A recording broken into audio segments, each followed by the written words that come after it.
Coming up on Jerusalem Dateline, Israel and Egypt sign a new natural gas deal while the first victims of the Hanukkah massacre in Australia are laid to rest. And exposing plans of global jihad, a closer look at the agenda of the Muslim Brotherhood. Plus, a new discovery sheds light on the multi-layered history of the ancient city of Jerusalem. And a nativity experience with a twist. Instead of tourists, it's aimed at locals. All this and more coming up on this edition of Jerusalem Dateline. Hello and welcome to this edition of Jerusalem Dateline. I'm Julie Stahl. Israel and Egypt agreed to a natural gas deal that will hopefully calm strained relations after 2 years of war in Gaza. And in Australia, the first victim of the anti-Jewish terror attack is laid to rest. Here's the latest on these stories and more. Israeli Prime Minister Benjamin Netanyahu approved the largest gas deal in Israel's history, paving the way to better relations with Egypt and a trilateral meeting with the U.S.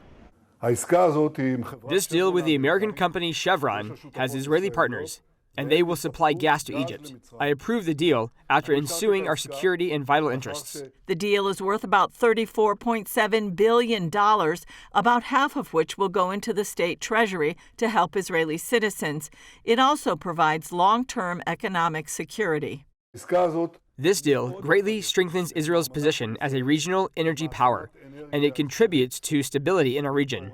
In Sydney, hundreds of mourners gathered for the first funeral of the victims of the Bondi Beach Hanukkah massacre.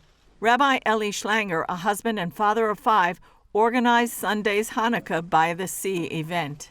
Former Australian Prime Minister Scott Morrison told CBN's Raj Nair the attack was a desecration of our nation.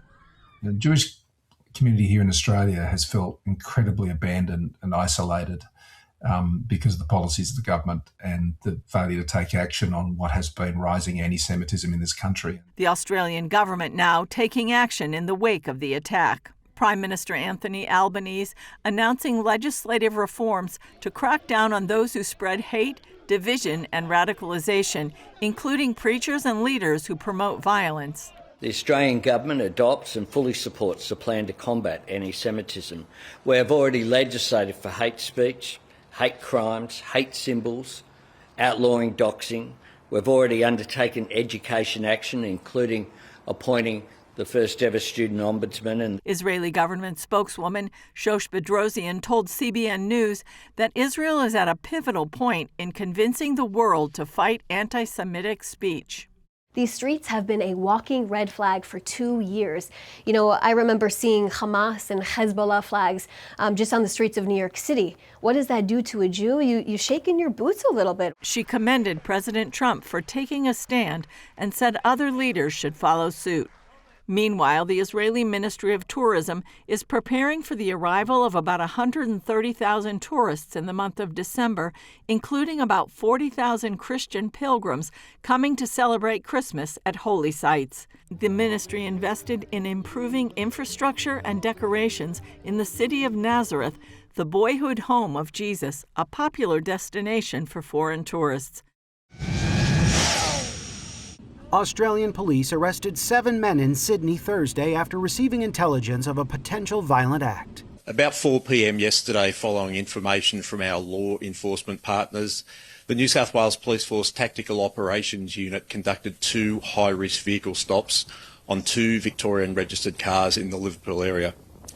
7 males from those vehicles were taken into custody. State and federal investigators are examining the case. Whilst the specific threat posed by the males is unknown, I can say that the potential of a violent offence being committed was such that we were not prepared to tolerate the risk and interdicted accordingly. The arrests come just days after the terror attack at a Hanukkah festival at Bondi Beach that left 15 people dead.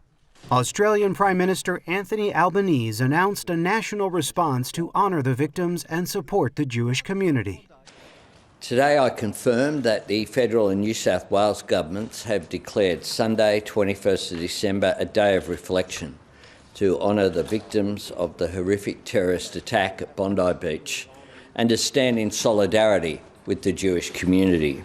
In Washington, the United States announced new sanctions on 2 International Criminal Court judges.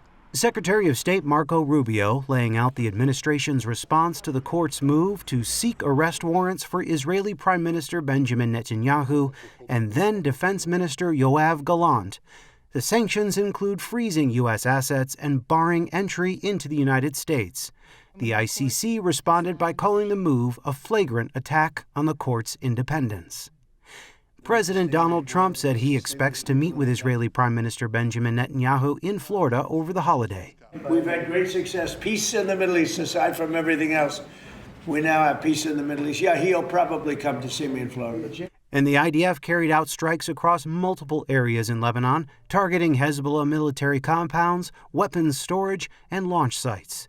The military said the sites are for planning attacks against Israeli forces and civilians, and in direct violation of the ceasefire. Joshua Swanson, CBN News, Jerusalem. Shalom from Israel. I'm excited to share with you something meaningful this Christmas, our Christmas Artsy box. And this year's theme is Nativity Night. This box was created to help you feel closer to the land where Jesus was born, and everything inside is handmade here in the Holy Land by small family businesses, farmers, and charities that you are directly supporting with your purchase. One of my favorites is this hand-painted nativity dish from Bethlehem, and this olive wood nativity was carved by a family workshop in the Jerusalem hills. You'll also receive Israeli spices, delicious treats, local recipes, and gifts that help you experience the story of Christmas in a personal and authentic way. And because you're watching CBN, we created a special offer just for you. Visit artsybox.com/CBN and use code CBN for 20% off your Nativity Night box. This is a gift with deep meaning. It's a gift that brings the Holy Land into their home. And may this little piece of the Holy Land bless your home this Christmas too. We can't wait to send you your Nativity Night Artsy box. Within the next 2 weeks, a decision should come on whether the U.S. will designate the Muslim Brotherhood as a foreign terrorist organization. President Trump signed an executive order to start the inquiry, and the governors of 2 states have already made the designation. Paul Petit brings us this report. President Trump's executive order follows a lengthy report from the Institute for the Study of Global Anti-Semitism and Policy. This is an organization that believes in murdering Jews, destroying Israel, and destroying the United States of America. This is their objective. Institute Director Charles Asher Small stood alongside lawmakers and scholars, issuing a warning that the Brotherhood is halfway through a 100-year agenda to undermine and destroy democracy. Founded almost a century ago, the Muslim Brotherhood now operates across the Middle East. Hamas began as its Palestinian branch. They've sponsored terrorism, murder, mayhem across the planet. They are a very negative and destructive force, and it is so important that the United States use its power and its influence to call them out for what they are. The report points to how the Brotherhood's civilization jihad strategy infects academia by using the Muslim Students Association and Students for Justice in Palestine, the latter being a major force behind violent anti-Israel protests at Columbia University. The report claims these groups have been able to influence universities and government agencies. Dr. Small points to the election of Zohran Mamdani as New York City mayor as evidence. He came out of SJP. He was a student activist for Students for Justice in Palestine at Bowdoin College, where he went to. And it's important for your listeners to understand that SJP comes out of AMP, American Muslims for Palestine, which is a Muslim Brotherhood-backed organization. Trump's executive order states that Muslim Brotherhood chapters in Lebanon, Jordan, and Egypt threaten U.S. interests. Middle East analyst Dr. Mike Evans says he urged President Trump to also target Brotherhood-linked operations in Syria, Turkey, and Qatar. Listen, the Muslim Brotherhood and Qatar, they funded and fueled terror. They fueled Al-Qaeda, the Taliban, Iran, and Hamas. So these people hate us. Decisions by Texas and Florida governors to put the terror label on both the Muslim Brotherhood and CARE are being fought in court. One of the founders of the Texas branch of CARE was sent to prison for 65 years for financing terrorism. The fact of the matter is there are people associated with CARE who pose a serious danger. Given Trump's order, Secretary of State Marco Rubio and Treasury Secretary Scott Bessent must submit a joint report before year's end. The Brotherhood is already banned as a terror organization in Saudi Arabia, UAE, Russia, Syria, and Jordan. But the report says they continue to operate in Qatar and Turkey, funding political and media influence worldwide. Qatar is buying favor with BBC and the CNN and other media outlets, Al Jazeera, and it's now into our political system. Evans says a move by U.S. could cut off that influence. It's a game changer. When you designated a terrorist organization, they have no room to move anymore. They've been able to manipulate their way through the political system. They've been able to use money and influence and lobbies, etc. All of that will change once they're exposed to the light. Prime Minister Benjamin Netanyahu has praised Trump's initiative and indicates Israel could follow with its own designation. Israel Deputy Foreign Minister Sharon Haskell told Christian and Jewish leaders that Western civilization itself is at stake.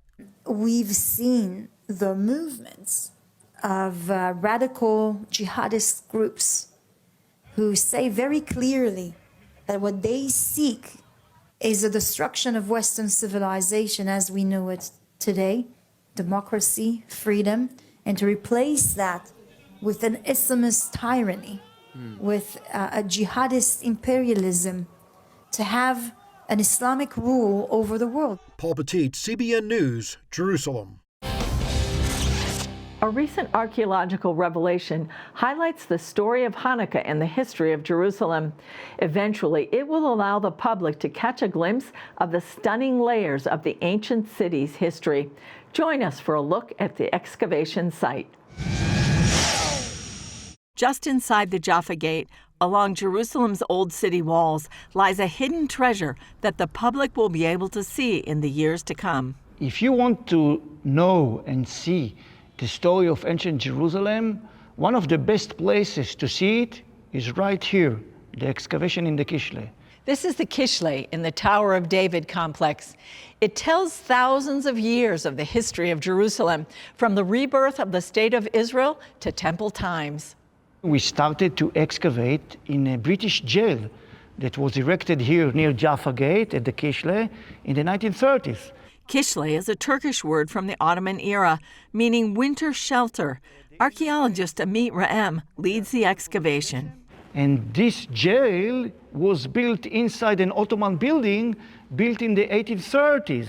And after we removed the floor of the Ottoman building and we removed the British jail and we started the archaeological excavation, we find a kind of an industry from the time of the Crusader, the 12th century CE. After digging deeper, they found two massive parallel walls with dirt fill in between them. And we think, according to all the archaeological data and evidence, that we are looking at the foundations of the private palace of King Herod from the 1st century BC.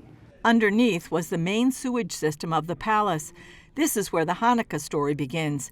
It celebrates the rededication of the Second Jewish Temple in Jerusalem after the Maccabean Hasmonean victory over their Greek-Syrian oppressors. Our Hasmonean fortification was buried really deep inside this system of the podia and the retaining walls and the foundations of Herod Palace. The current dig is preparation for the Tower of David Jerusalem Museum's new Schulich wing of archaeology, art, and innovation. In the upcoming couple of years, we are going to add floating glass floor to this building. We are going to light the antiquities that people can enjoy and see, the different layers from ancient Jerusalem. Museum director Eilat Lieber told CBN News they want to use artifacts, projection technology, models, and more to tell the story of those who made history in Jerusalem. We just need to bring people in because everything is right here. Look up, you can see the remains from the British jail. You can see the marks that the prisoners left here with the names, with a map of Israel, with a date. Lieber sees it as a microcosm of the city. So you can touch the modern history of the State of Israel up here. And as you go down, you can reach different parts of Jewish history here in Jerusalem. And our mission is to bring it to the public, to the world, as part of the renovation of the Tower of David Jerusalem Museum.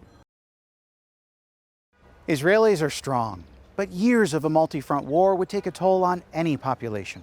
Our partners make it possible for CBN Israel to be on the ground every day, helping those in need with meals, housing, bomb shelters, medical emergencies, trauma therapy, and more. In Bat Yam, a city south of Tel Aviv, Moti Noir lives alone in a public apartment, struggling with diabetes and an amputated leg. During the latest attack from Iran, Moti was unable to evacuate to a safe room, as his apartment building had neither an elevator nor a shelter.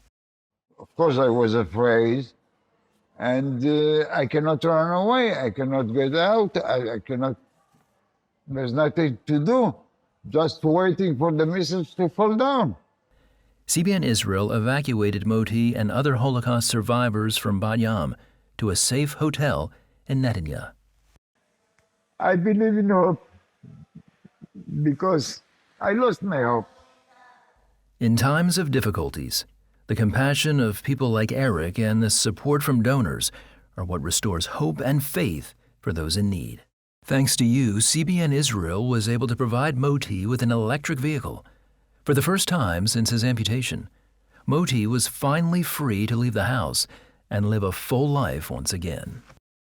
There is still good people and caring people, simple people who care about other people. And thanks to those people. If you want to be a part of this, go to cbnisrael.org. Thanks. In Bethlehem, the city known as the birthplace of Jesus, there's a new way to celebrate this Christmas.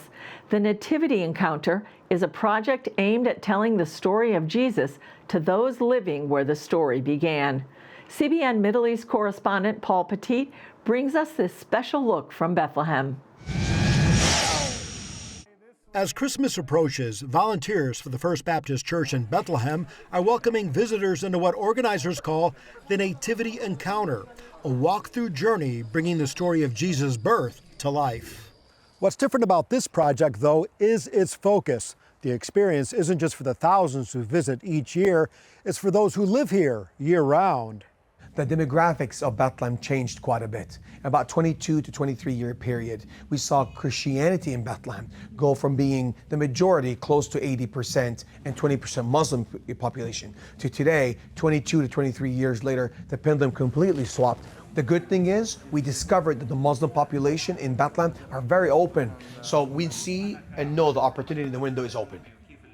That means the Shepherd's Field, where the angels first announced the birth of the Messiah, and the very identity of Bethlehem as Christ's birthplace, is largely unknown among the city's population. There are many things we didn't know. For example, the birth of Christ. We frankly didn't have that background that one knows. So we learned so many things, and honestly, the kids also saw them. I mean, we hadn't even left the tent yet, and the kids started asking, "Mom, what is this?" Pastor Corey says the vision for the Nativity Encounter came during a ministry trip where he saw an openness to the gospel. I was invited to speak in a conference in Indonesia, the largest Muslim nation in the world. I see they're building bridges between the Muslim and Christian community. Came back to Bethlehem, the birth city of Jesus Christ, where I live, I minister, and we said, why can't we do the same thing? And let's tell the story, and to tell the story through the perspective of someone who had a personal experience, not just a nativity that you see, but something you feel in your heart. Together, Stephen and Sherry began shaping a bold and timely idea, a biblically accurate and immersive journey through the Christmas story. This whole experience really needs to come from the shepherd's perspective, because the shepherd is someone that represents someone humble in life, someone, could be maybe cast to the margins of society.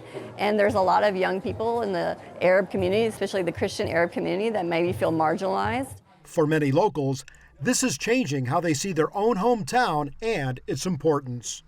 This room is all about prophecies, so we have him working on some prophecies right now, some ancient scrolls. And he stays in character the entire time. He does. How do the kids love it? The kids love it because they don't notice him at first because they're at the table, and then they come over here, and then all of a sudden he comes to life. It's a very immersive experience that we have for the children that come through, and for the adults too. There's like a lot of reactions because there's like so many different kids coming through. There's like younger kids, older kids, but I will say their main reactions are very like shocked because they weren't expecting to go through and experience what they experienced. I felt a feeling of joy and peace because I am seeing Bethlehem approximately 2,000 years ago, and I felt how the shepherds were 2,000 years ago, and how the Christmas story happened with them, and how Jesus came. Organizers say the Nativity Encounter is opening new doors into local schools. One of the things that's new this year is we have roughly 1,000 students from all of the different K-12 schools going through our Nativity Encounters. And this is something new. You know, it gives us an opportunity to sow a very impressionable seed into their lives at a very early and impressionable age. For Bethlehem's Muslim community, the Nativity Encounter is becoming a place of shared learning and understanding. It's not wrong for one to learn about other religions. Here in Bethlehem, we have Christians, Muslims, and there are even Jews too. We are living together in the end. So you find it nice for one to know the culture of people, or how they think, or what their holidays are, or exactly what they believe in. There's only one Bethlehem in the world. There's only one place where we know and we can claim to the birth city of the Savior, the King of the world. The Bethlehem is a city of hope to the world. But unfortunately, we live in a day and era where local people community, Muslims and Christians, have forgotten that the Prince of Peace, that this is the city of hope. And we're trying to bring hope back to his birth city. In a city where Jesus is celebrated globally, yet often forgotten locally, this project is reminding people that the story of Jesus began right here and changed the world. Paul Petit, CBN News, Bethlehem. Welcome back. I'm joined here by Albert Wexler from the Jerusalem Prayer Breakfast. Welcome, Albert. Thank you. Thank you for having me. Yes, and you're having a one soon in Mar-a-Lago, President Trump's home. Why are you doing one there? Well, think of this. Prime Minister Netanyahu is going there over the end of the year. Obviously, there are some very, very important things to be decided. And I really believe that it is aligning America with God's purposes that will make America great again. Not Hamas great again, but America great again. And so we need to pray. We need to stand together because the Bible is very clear that we have to pray for those in power, first and foremost for those in power. Right. And usually people don't really relate to this, but this is the very purpose of Jerusalem Prayer Breakfast in Mar-a-Lago. And people can join us. We still have a few more seats there. Can you imagine going to President Trump's residence? and praying. Exactly. Wow. There's probably can't be any better place to pray. Yes, and preparing for the 250th anniversary of United States of America to ensure that America would follow God's path and not Qatar's or Hamas's or who else would want to, see that America would, turn to. So we want people to come, and JerusalemPrayerBreakfast.org, our website, has a special little link, says Mar-a-Lago. Click on that one, and we will respond. Okay, very good. And what do you want to come out of this prayer meeting? We want to see that America would walk blessed into the 250th anniversary, that we wouldn't see what plagued the first, Trump administration, the chaos that came after these attempts to make this deal of the century to divide Israel, dividing the land of God, and it's clear from the Bible, brings a disaster, a judgment over every nation. So I'm asking all of our viewers to pray for these meetings with Prime Minister Netanyahu, pray for the president, because he needs to know where the red lines of God's blood covenant are. Dividing his land is the red line. Thank you so much, Albert. This is very, very good and very powerful. And we thank you for standing with Israel, first of all, and also for caring about the United States. Well, we need to stand with what God is doing. This is, I think, what it means to serve God. Find out what He's doing today. Help Him. Bless you. Thank you. Well, that's all for this edition of Jerusalem Dateline. Thanks for joining us. Remember, you can follow us on social media, and you can also access CBN content through our CBN News and other CBN apps. Please keep praying for Israel, the peace of Jerusalem, and for all those caught in harm's way. And remember, the God who watches over Israel and you and me neither slumbers nor sleeps. I'm Julie Stahl. For all of us here at the Jerusalem Bureau, we wish you, our Jewish friends, a very happy Hanukkah, and we'll see you next time on Jerusalem Dateline.